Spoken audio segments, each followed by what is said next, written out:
I sat in my kitchen this morning watching the steam rise from my coffee cup and remembered the exact moment everything changed. The way Margaret's voice had that particular sharpness when she said, "We want your house before you start forgetting everything," and how Robert nodded behind her like a bobblehead doll on a dashboard, and I wondered if they practiced this conversation in the car on the way over. Rehearsed the delivery like actors preparing for a particularly difficult scene where they had to break their mother's heart without looking like the villains they were becoming. The coffee was too weak, the way I always made it now that I bought the cheaper brand from the grocery store, where the cashier looked at me with that mixture of pity and impatience that young people reserve for the elderly, and I stirred it slowly with the small silver spoon that had been my mother's, watching the pale brown liquid swirl in patterns that reminded me of the way leaves move in October when the wind picks them up and carries them somewhere they never intended to go. Margaret had been standing by the window when she said it, her manicured fingers drumming against the glass like she was already calculating square footage and market value, and Robert sat hunched forward on the couch that had been mine for 23 years, his elbows on his knees and his hands clasped in that way people do when they're about to deliver bad news or ask for money. I had been watering my African violets when they arrived, the ones that sit on the windowsill above the kitchen sink and require such careful attention. Just the right amount of water and never on the leaves themselves because they bruise easily and turn brown at the edges. And when I heard the car doors slam in the driveway, I knew something was different because they usually called first, usually gave me time to prepare myself for their visits, which had become increasingly infrequent and always seemed to involve some kind of agenda, some reason beyond simple affection or the desire to spend time with the woman who had raised them and loved them and sacrificed more than they would ever know. "Mom," Margaret had said, settling into the chair that had been her father's favorite,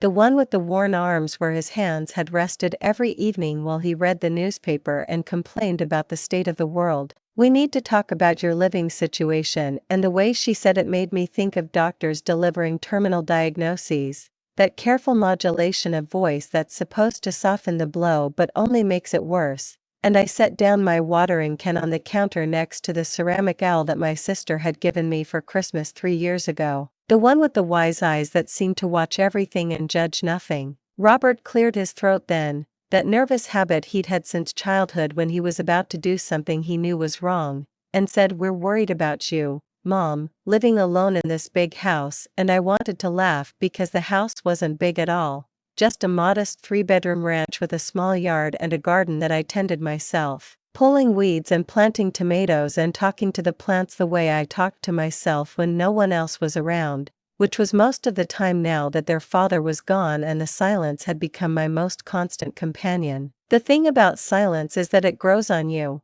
becomes something you almost cherish after years of noise and chaos and the constant demands of raising children and maintaining a marriage and keeping a household running. And I had come to appreciate the way morning light fell across my kitchen table without anyone asking me to hurry up or wondering what was for breakfast or complaining about the temperature of the coffee or the consistency of the eggs. But they saw the silence as evidence of decline, proof that I was somehow failing at the business of living, when in reality I was finally learning how to live with myself, how to find peace in the spaces between words and comfort in the rhythm of my own thoughts. Margaret had brought a folder with her, one of those legal-sized manila ones that lawyers use, and she opened it on the coffee table with the kind of ceremonial gravity that suggested she had been planning this moment for weeks, maybe months, and inside were documents that she spread out like playing cards, forms and pamphlets about assisted living facilities and financial planning for seniors, and I watched her arrange them in neat rows while she talked about things like cognitive decline and safety concerns and the burden of home maintenance, as if my life had become a problem that needed solving rather than a journey that was still unfolding. "The Peterson place down on Maple Street sold for $450,000, Robert said, and the way he said it made me understand that he had done his research, had been driving through the neighborhood with new eyes, calculating what my house might be worth and how that money might be divided, and I felt something cold settle in my chest like a stone dropped into still water, sending ripples outward until everything felt disturbed and uncertain. I remembered then how Robert used to sit at this same kitchen table doing his homework while I made dinner, how he would chew on his pencil and ask me to help him with math problems, and how patient I had been, explaining fractions and decimals and long division until he understood, never making him feel stupid or slow, always believing that with enough time and love he would figure it out. And I wondered when that little boy had been replaced by this middle-aged man who looked at me like I was a burden to be managed rather than a person to be loved. Margaret was still talking, her voice taking on that brisk efficiency that she used in her job at the insurance company, outlining the benefits of senior living communities and the importance of planning for the future. But I was thinking about the way she used to crawl into my bed during thunderstorms, how she would press her small body against mine and whisper that she was scared, and how I would stroke her hair and tell her stories until the storm passed and she fell asleep, trusting completely in my ability to keep her safe from whatever darkness waited outside our windows. The African violets on the windowsill had new buds forming, tiny purple promises that would bloom in their own time if I continued to care for them properly. And I thought about how plants know things that people seem to forget, how they understand the importance of roots and the necessity of growing slowly, taking what they need from the soil and the light without apology or explanation, simply existing in their own quiet way and finding beauty in the process of becoming. We've looked at several places, Margaret continued, pulling out glossy brochures with pictures of smiling elderly people playing cards and doing crafts and participating in activities that were supposed to represent the fullness of life but looked to me like elaborate ways of passing time until death. And I understood then that they had been planning this for a long time, had been meeting and discussing and making decisions about my future without consulting me, as if my opinion on how I should live had become irrelevant now that I had reached a certain age. The clock on the wall ticked steadily, the same rhythm it had maintained for 15 years, and I found myself counting the beats, measuring the silence between their words, calculating how long it had been since either of them had visited just because they wanted to see me, just because they missed me or thought about me or wondered how I was doing. And the answer was longer than I wanted to acknowledge, longer than any mother should have to wait for proof that her children still loved her. Robert shifted in his chair and said, "We know this is hard, Mom, but we think it's for the best." And the way he said we made me realize that they had already decided, had already reached a consensus about what should happen to me and my house and the life I had built here. And I was simply being informed of their decision rather than consulted about my preferences, as if becoming 73 had somehow revoked my right to choose my own path. I thought about the garden then, about the tomatoes that were just beginning to ripen and the basil that grew wild near the back fence, about the way the morning sun slanted through the maple tree and cast moving shadows on the grass, and I wondered who would tend these things if I was gone, who would know to water the roses deeply but infrequently, who would understand that the bird feeder needed to be filled every Tuesday and that the neighbor's cat liked to sleep on the warm concrete of the back steps in the afternoon. Margaret was showing me pictures now, glossy photographs of dining rooms and activity centers and medical facilities, and she was talking about social opportunities and professional care and the peace of mind that comes with knowing that help is always available.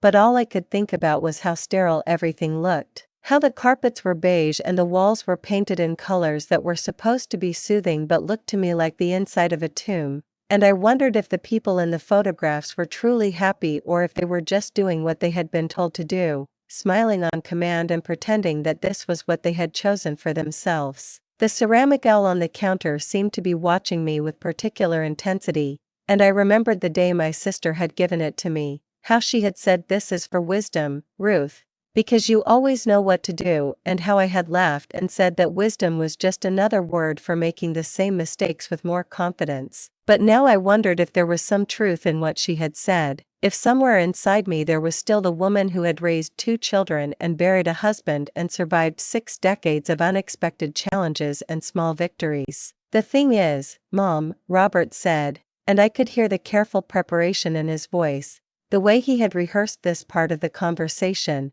"we want to make sure you're taken care of before things get worse." And there was something in the way he said worse that made me understand that they had already written the ending to my story, had already decided that decline was inevitable and that my current state of competence was temporary, a brief reprieve before the darkness that they assumed was waiting for me. I stood up then, slowly because my knees were stiff from sitting too long, and walked to the window where I could see Mrs. Henderson working in her flower garden across the street, her white hair catching the afternoon light as she bent over her roses. And I thought about how she was 81 years old and still living in the house where she had raised 4 children, still driving herself to the grocery store and the library and the doctor's office, still making her own decisions about how to spend her days. And I wondered what made my children think that I was somehow different, somehow less capable of managing my own life. Margaret was still talking behind me, something about waiting lists and deposits and the importance of acting quickly before the best places were filled,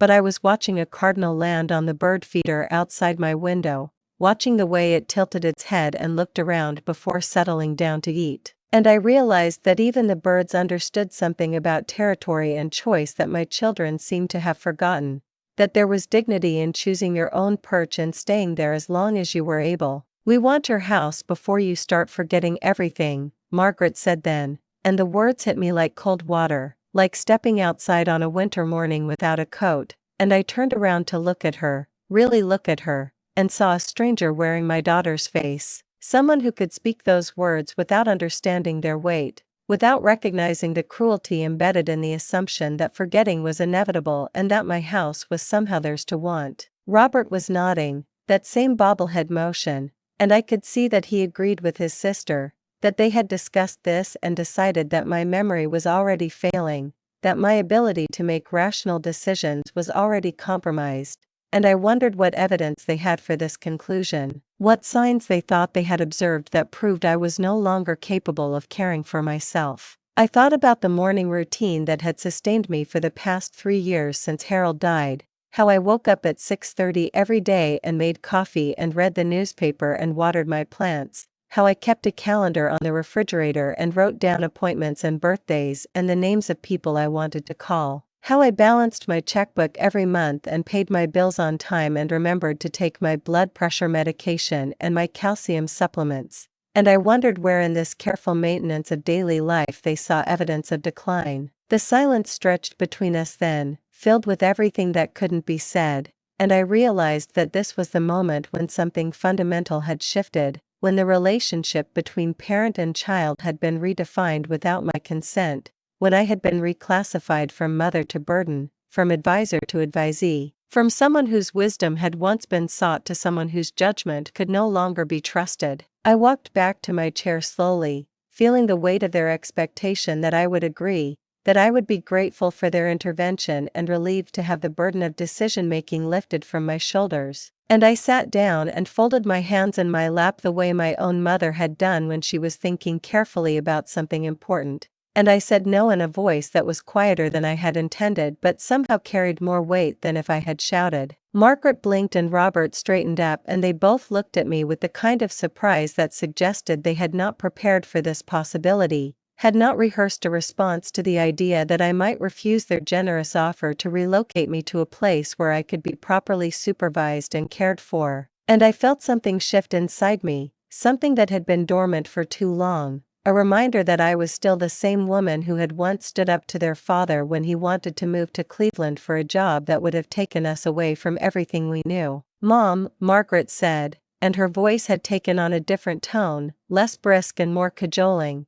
the way she used to sound when she was a teenager asking for permission to stay out past curfew. "You can't just say no without considering what we're offering," and I almost smiled because it was so perfectly Margaret. So completely in character for her to assume that resistance was simply a matter of insufficient information rather than genuine disagreement. But I didn't say anything else then because I had learned something from all those years of marriage and motherhood and loss, had learned that sometimes the most powerful response is silence, that words can be diluted by overuse but silence maintains its strength. And I sat there looking at my children while they tried to figure out what to do with a mother who wouldn't cooperate with their plans for her future. Robert leaned forward and said, "Mom, be reasonable," and I thought about how often children ask their parents to be reasonable when what they really mean is be compliant, how reasonableness becomes a weapon used against anyone who refuses to accept what others have decided is best for them. And I wondered when my son had learned to use reason as a form of coercion rather than as a tool for understanding.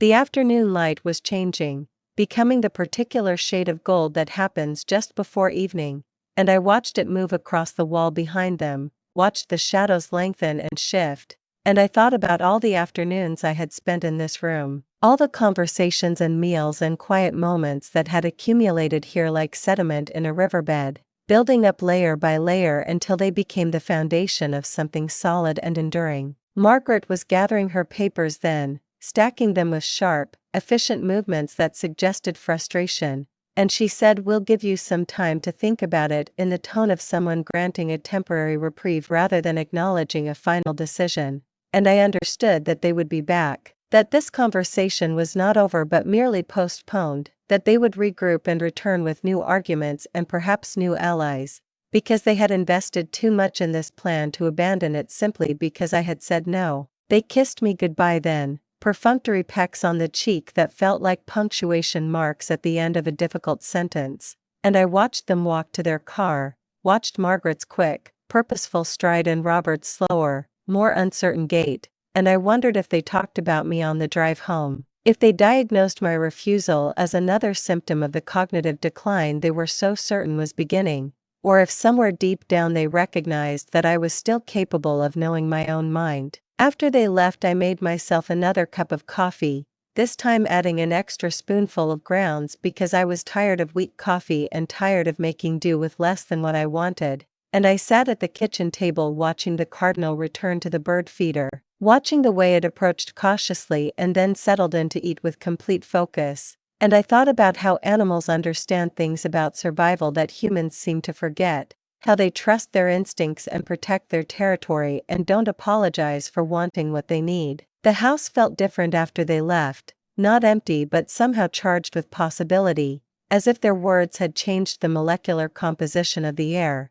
and I walked through the rooms slowly, seeing everything with new eyes, the way you might look at something you thought you were going to lose, noting details that had become invisible through familiarity, the way the late afternoon sun came through the living room windows and illuminated the dust motes that danced in the air like tiny spirits, the way the floorboards creaked in a particular rhythm when you walked from the kitchen to the hallway, the way the whole house seemed to exhale when evening settled over it like a comfortable blanket. I stopped in the bedroom that had been mine and Harold's for 26 years, the room where we had made love and argued and planned our future and comforted each other through the small and large tragedies that accumulate in any long marriage, and I looked at the wedding photograph on the dresser, at two young people who had no idea what they were promising when they said they would love each other until death, and I touched the glass with one finger and whispered, "They want me to lead," as if he could still hear me, as if his opinion still mattered in decisions about my life. That night I lay in bed listening to the familiar sounds of the house settling around me,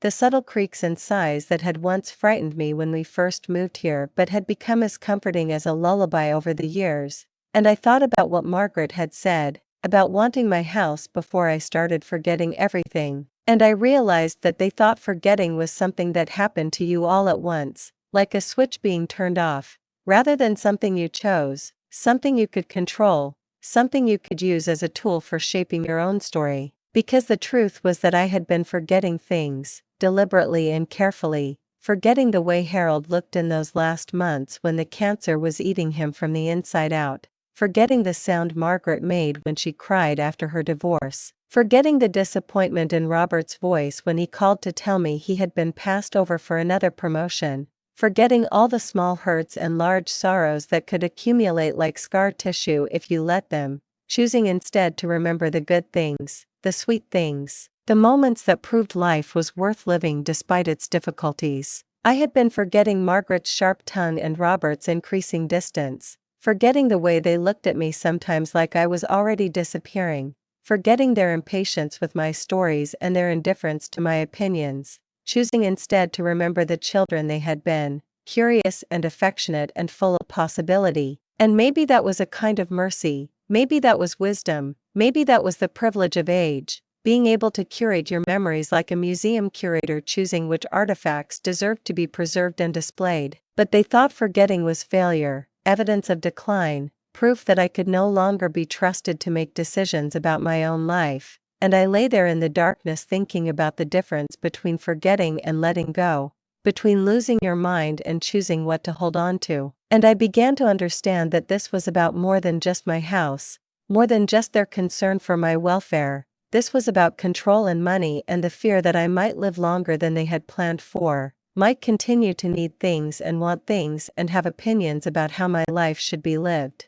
The next morning I woke up with a clarity that felt almost physical, like stepping out of fog into bright sunlight, and I made my coffee stronger than usual and sat at the kitchen table with the ceramic owl watching me from the counter. And I thought about what I was going to do, not just about their ultimatum but about the rest of my life, however much of it remained, and I realized that for the first time in years I felt completely awake, completely present, completely myself. I called my lawyer that afternoon, Martha Chen, who had handled our wills and estate planning for the past 15 years, and I told her that I needed to see her as soon as possible, that there were some changes I wanted to make. And when she asked if everything was all right, I said everything is exactly as it should be, and meant it in a way that surprised me with its truth. Martha's office was in one of those converted houses downtown where the rooms were still the size and shape of actual rooms rather than the sterile boxes that passed for professional space in newer buildings, and I sat in her comfortable chair while she reviewed my existing will. Her reading glasses perched on the end of her nose and her gray hair pulled back in a way that suggested competence without vanity, and I thought about how reassuring it was to be in the presence of someone who treated me like an adult capable of making rational decisions about my own affairs. "You want to change the primary beneficiaries," she said, not as a question but as a statement of fact. And I nodded and said, "I want to leave everything to the animal shelter and the library and the community garden project," and watched her eyebrows rise slightly before she made a note on her legal pad with careful, precise handwriting. "This is a significant change, Ruth," she said, using my first name the way she always did, never condescending, never implying that age had somehow diminished my right to be treated as an equal. "Are you sure this is what you want?" And I told her about the conversation with Margaret and Robert, about their assumption that I was already failing,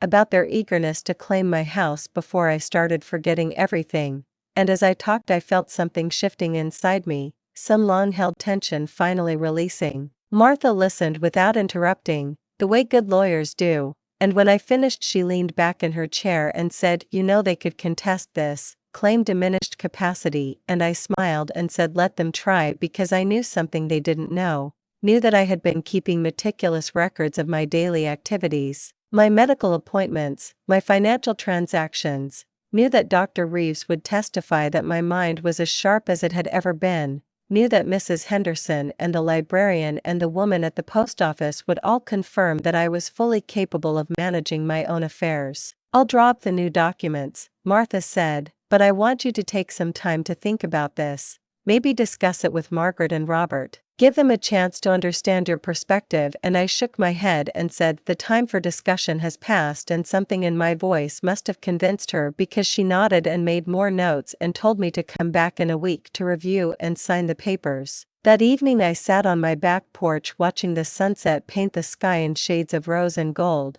watching the way the light caught in the leaves of the maple tree and made them look like they were glowing from within. And I thought about the conversation with Martha, about the decision I had made, about the way it felt to finally take control of my own story instead of letting others write the ending for me. The house seemed different now that I had made my decision, not smaller or larger but somehow more itself, more clearly defined, as if my choice to defend it had brought it into sharper focus. And I walked through the rooms that night seeing them not as spaces I might have to leave but as places I had chosen to protect. Rooms that would remember me even after I was gone, walls that would hold the echo of my footsteps and my voice and my presence. I thought about Margaret and Robert then, about the shock they would feel when they learned what I had done, about the anger and disbelief and possibly even grief, because they would understand too late that they had lost more than money. They had lost the chance to really know me in these final years, had chosen to see me as a problem to be solved rather than a person to be cherished.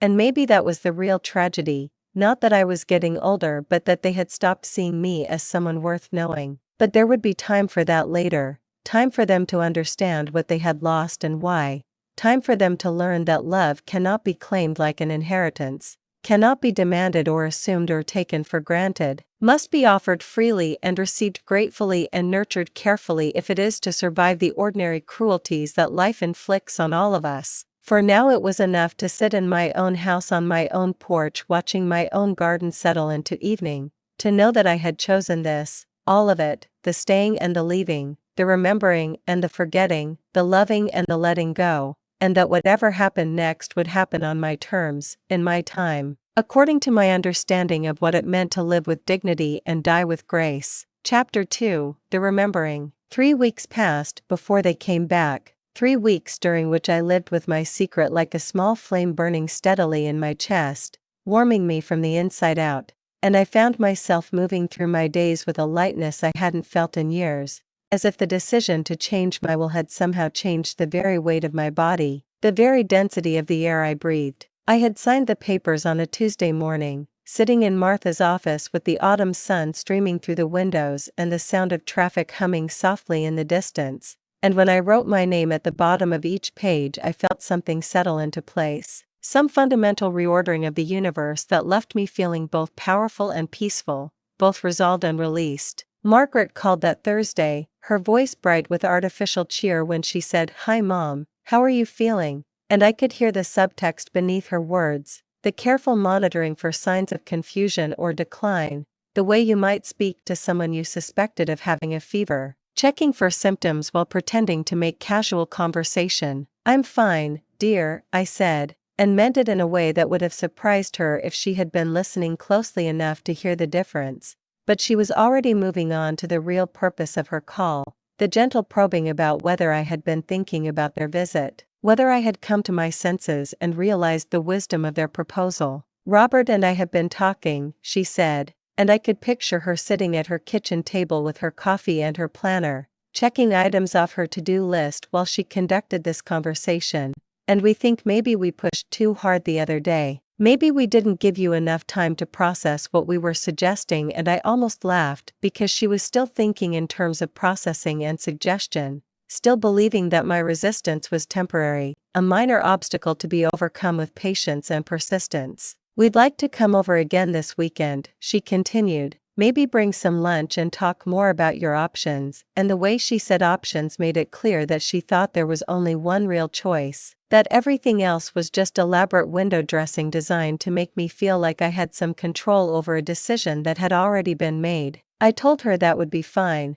that I would make coffee and we could sit in the living room and have a proper conversation. And when I hung up the phone I walked to the kitchen window and looked out at my garden where the last of the tomatoes were ripening on the vine, where the marigolds were still blooming in bright orange and yellow clusters that seemed to catch and hold the light, and I thought about how everything had its season, how even endings could be beautiful if you approached them with the right kind of attention. The weekend arrived with the kind of crisp October weather that makes you grateful to be alive, the air sharp and clean and full of possibility. And I spent Saturday morning cleaning the house not because it needed cleaning but because I wanted everything to be perfect, wanted no detail to suggest that I was anything other than completely capable of managing my own domestic affairs. I polished the silver that had been my mother's, arranged fresh flowers from the garden in the blue ceramic vase that Harold had given me for our 5th anniversary, made sure the coffee was strong and the cups were spotless and the small plate of cookies was arranged just so,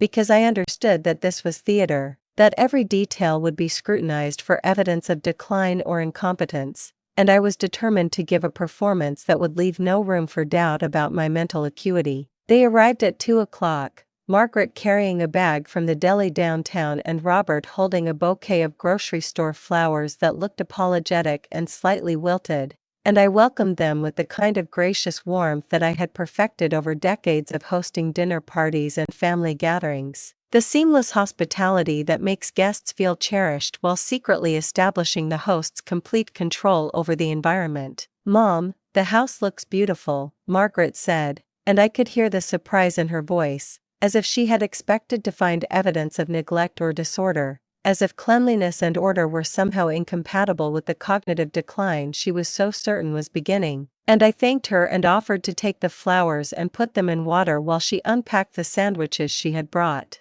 We settled in the living room with our lunch arranged on the coffee table that had hosted so many family meals over the years, so many birthday celebrations and holiday gatherings and ordinary Tuesday dinners when the dining room felt too formal and the kitchen felt too cramped. And I watched my children arrange themselves in the familiar chairs while they prepared to deliver what I was certain would be a more carefully rehearsed version of their previous presentation. Robert started this time, his voice taking on the measured cadence of someone who had practiced his opening lines, and he talked about their love for me and their concern for my well-being and their desire to ensure that I was safe and comfortable in my later years, using all the right words in all the right order, like a politician delivering a speech about family values to an audience of constituents whose votes he needed. "We've been doing more research," Margaret added, pulling out a new folder filled with what appeared to be the same types of brochures and documents they had shown me before, "and we found this amazing place in Riverside.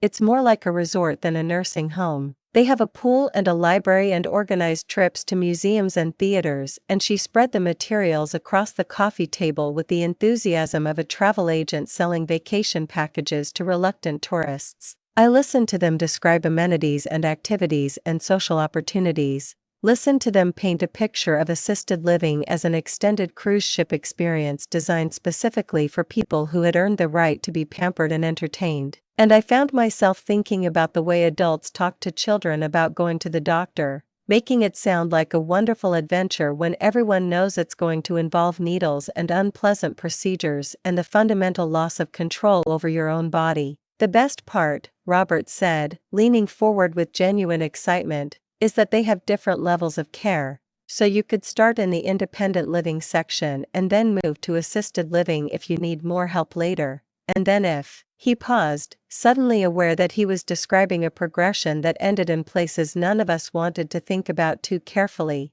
and he cleared his throat and said, "Well, the point is, you'd never have to move again, never have to worry about finding a new place if your needs change." I set down my coffee cup and looked at them both, really looked at them, and saw two middle-aged people who were trying very hard to solve a problem that they had created by deciding that my independence was temporary, that my current ability to care for myself was just a brief reprieve before the inevitable decline that would make me their responsibility, their burden, their problem to manage. "It sounds lovely," I said, and watched them both brighten with hope, "but I'm not interested," and watched their faces fall as if I had slapped them, as if my refusal was not just disappointing but somehow personally insulting, a rejection of their love rather than a simple preference for my own life in my own house. Margaret's jaw tightened in the way it had when she was a teenager and I had refused to let her do something she thought was perfectly reasonable, and she said, "Mom, you're being stubborn," with the kind of exasperation that suggested she thought stubbornness was a character flaw rather than a fundamental right,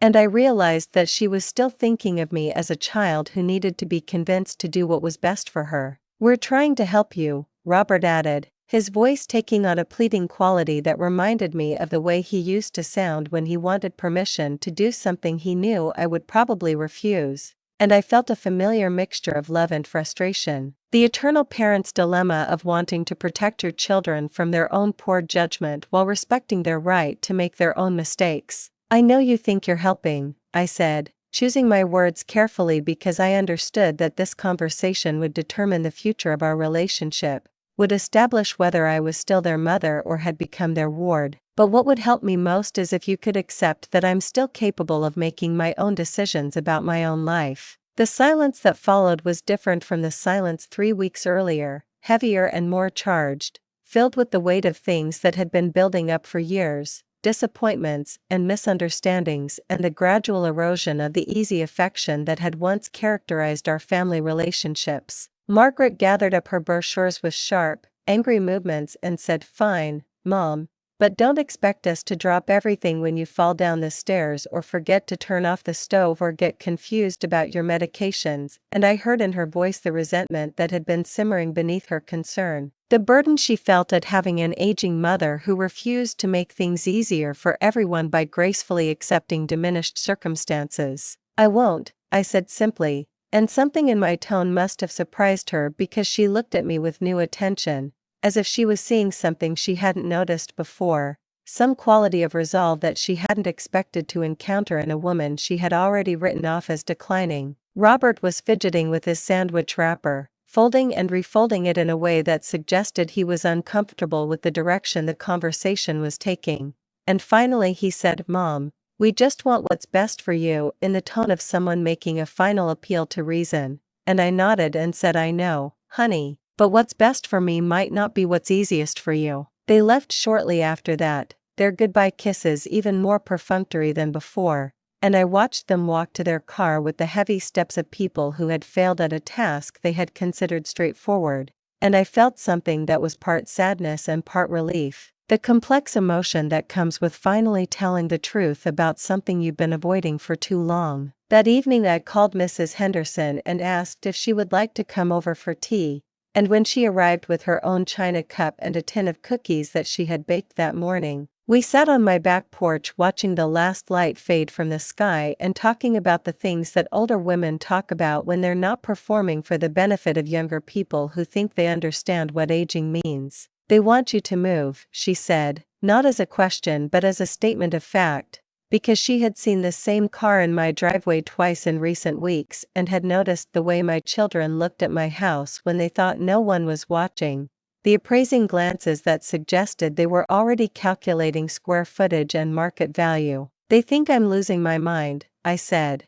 and was surprised by how easily the words came. How little shame I felt in admitting what my children believed about my mental state, and Mrs. Henderson laughed, a sound like water running over stones, and said, "Honey, if you were losing your mind, you'd be the last person to know it, and you certainly wouldn't be worried about it." We talked until full darkness settled over the neighborhood, talked about the difference between being alone and being lonely, about the strange way that people start treating you differently once you reach a certain age, as if wisdom and experience were somehow cancelled out by the simple fact of having lived long enough to accumulate them. "The thing is," Mrs. Henderson said as she was getting ready to leave, "they think they're being kind, but kindness without respect is just another form of cruelty." And I nodded because she had put into words something I had been feeling but hadn't been able to articulate, the way that my children's concern felt more like a threat than a comfort. That night I lay in bed thinking about respect and kindness and the way that love can become possessive,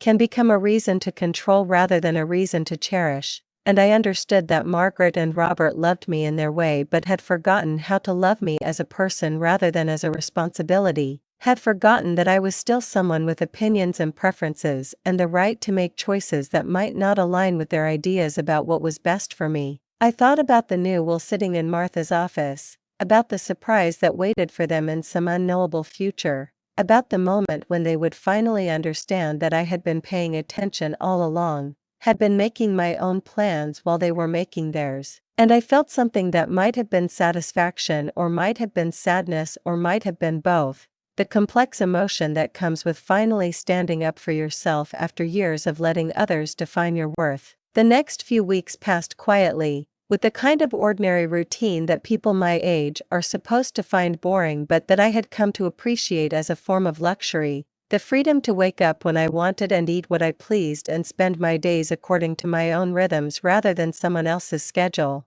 I worked in my garden, pulling up the spent tomato plants and preparing the beds for winter, and I found satisfaction in the physical labor, in the way my hands remembered how to do things even when my mind was occupied with other thoughts. And I wondered if this was what people meant when they talked about muscle memory, the way the body holds on to knowledge even when everything else seems uncertain. Margaret called twice during this time, brief conversations that felt like reconnaissance missions, careful probing disguised as casual check-ins, and I could hear her listening for signs of confusion or decline, could almost see her making mental notes about my responses, cataloging evidence for whatever case she was building about my diminished capacity. Robert came by once, ostensibly to check on a loose board on my back steps but really to walk through my house with the kind of attention that suggested he was looking for problems, for signs of neglect or disrepair that would support their argument that I was no longer capable of maintaining my own home.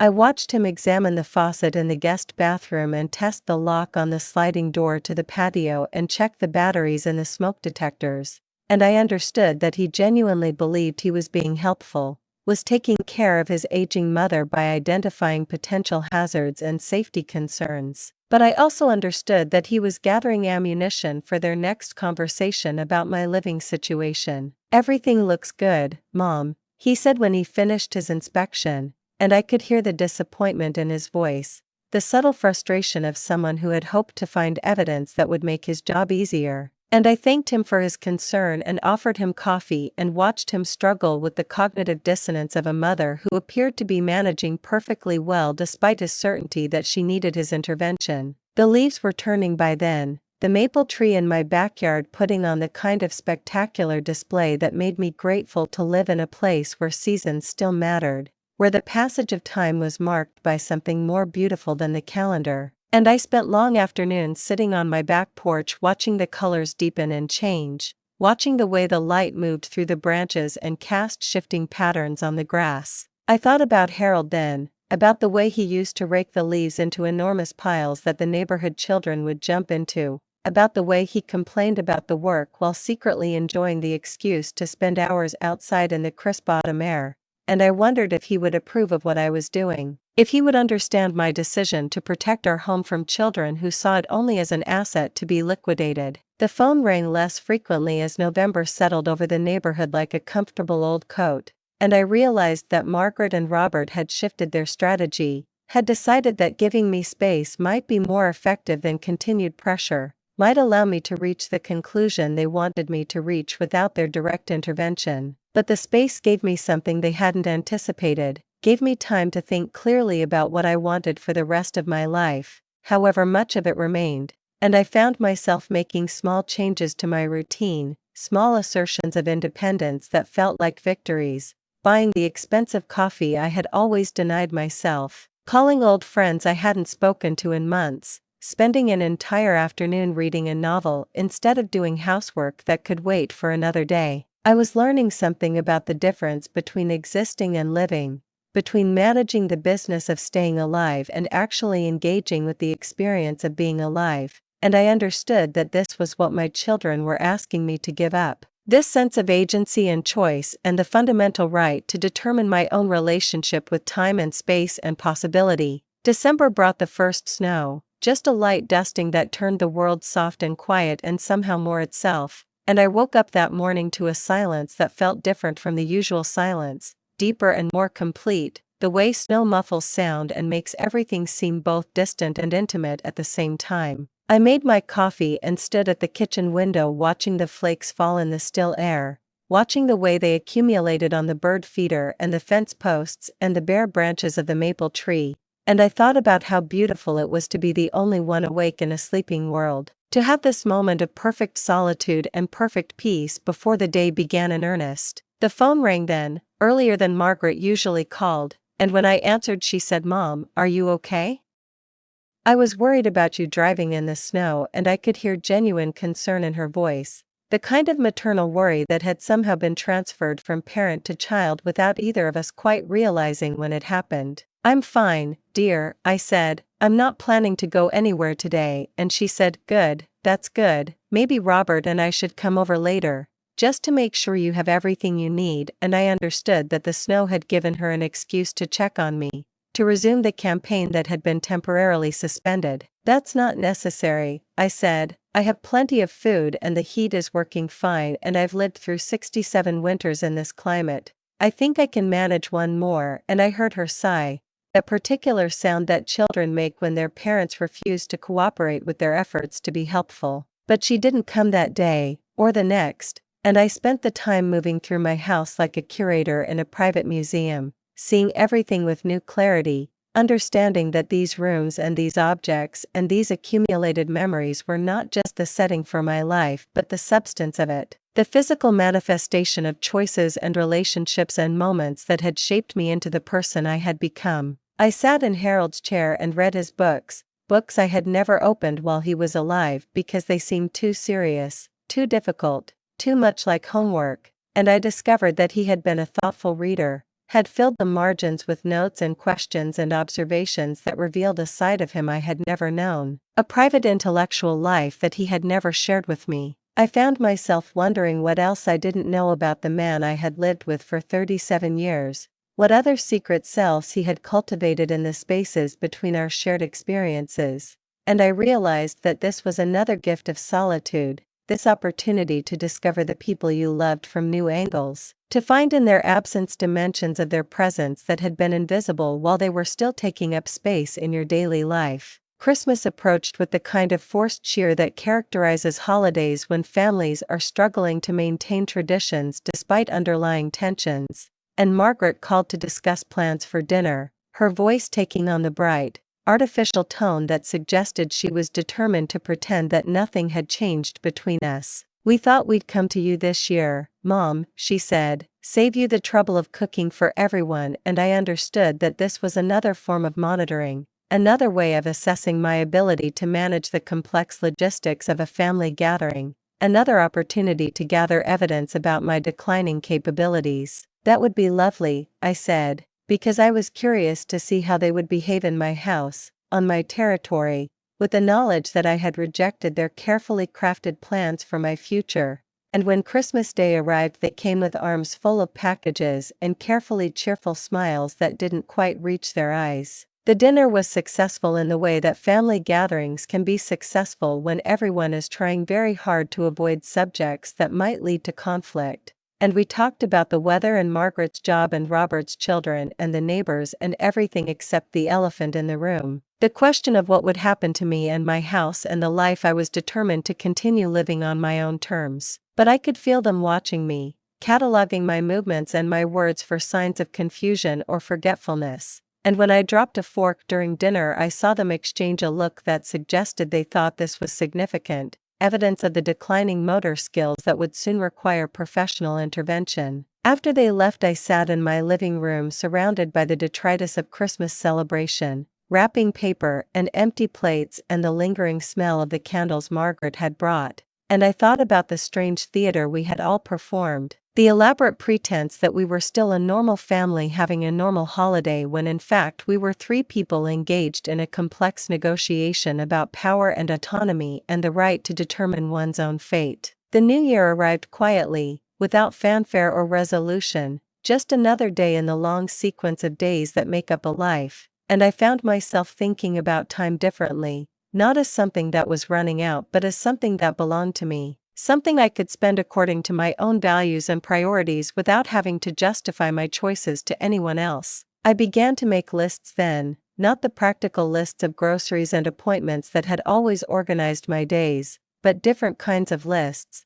books I wanted to read, places I wanted to visit one more time, people I wanted to call just to hear their voices, small projects that would give me satisfaction to complete. And at the top of every list, written in my careful handwriting, were the words, "Remember everything," because I understood now that forgetting was not something that would happen to me but something I could choose, and I had decided to choose remembering, to hold on to every detail of this life I had built, this home I had made, this person I had become despite all the forces that had tried to diminish or define or control me. Spring would come again, and with it new challenges and new opportunities to assert my independence. But for now it was enough to sit in my own house in my own chair planning my own future, knowing that whatever happened next would happen because I had chosen it, not because someone else had decided it was what was best for me.